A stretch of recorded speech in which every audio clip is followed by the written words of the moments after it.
right, we are back here talking about the local Tampa real estate market. And Richard, do you think the stuff Citizens is doing is going to cause more foreclosures? I don't know if it's going to cause more foreclosures. I definitely think it's going to affect the real estate market.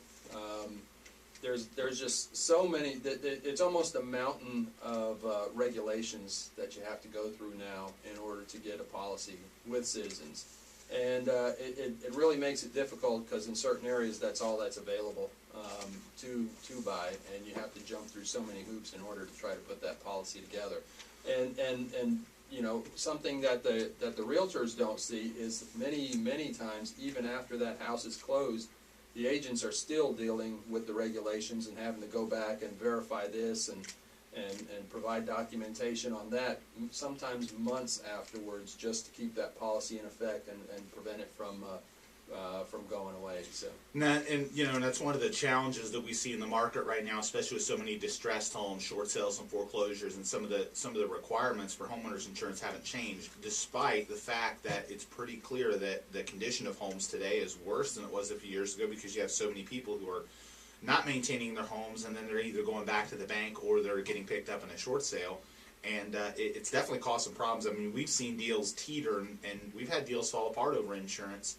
And it's certainly a struggle that we're just going to have to deal with for a while. And I think that there is some concern over a second wave of foreclosures in Tampa Bay with some of the insurance stuff. There's no question, especially when you were talking about, the sinkhole stuff, having major, rate increases.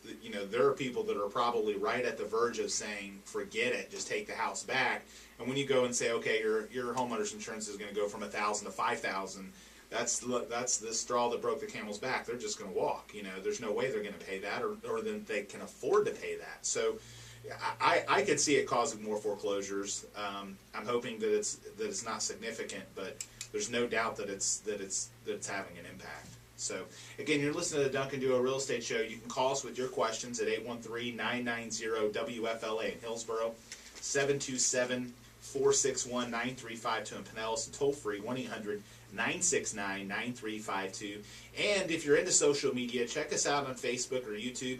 You can search for us simply by searching for The Duncan Duo and subscribe to our YouTube page, or like us on Facebook and get real estate updates about the show or about the market on a regular basis.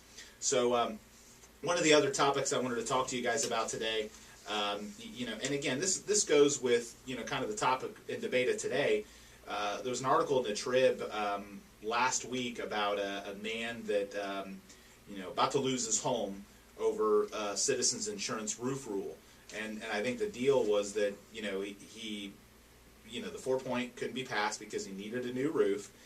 And, the challenge was that, it didn't have damage and it didn't have leaks, but it was past its useful life. So, are there other solutions out there for people that have to go Citizens that have that situation with a 4-point? I mean, are there other carriers or high-risk things that somebody can pick them up temporarily until they have the money to, they may not have the cash, but they may be able to pay a little bit more of a premium? Or are there options out there? Yeah, there are some other high-risk carriers that are out there. And for those listening, what Andrew's talking about is there's a new regulation that went into effect recently, that any home that is over 35 years old, if it's going to be insured with Citizens, then it has to have a roof inspection. And that roof inspection has to show that there is at least 3 years of useful remaining life left on that home. And this isn't just for new policies. These are for existing customers out there as well. When their house crosses over that 35-year line, then they're going to get a letter from Citizens requiring that they submit a roof inspection. And if the inspection doesn't show that it's got 3 years remaining useful life, then Citizens is going to come back and say, well, you need to either replace your roof or find coverage elsewhere.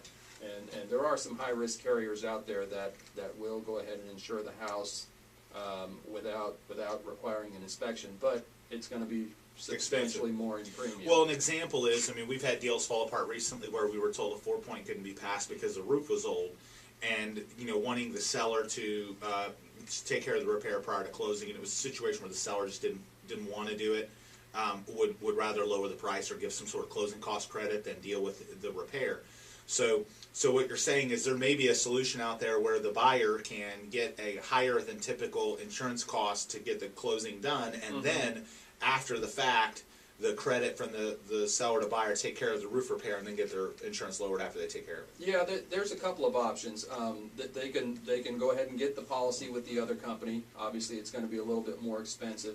Or if they do have the money to go ahead and get a new roof, then you can go ahead and get that policy done as long as you have a signed contract showing that you have committed and put down a deposit with a roofing company to go ahead and Take care of the roof. Take care of the roof. Then a lot of insurance companies will go ahead and write the policy knowing that you're about to get a new roof. So, like, in other words, it could close without the roof being done, but as long as the buyer has made some sort of deposit up, then there are carriers out there that would take that policy typically. Sure, yeah, Okay. absolutely.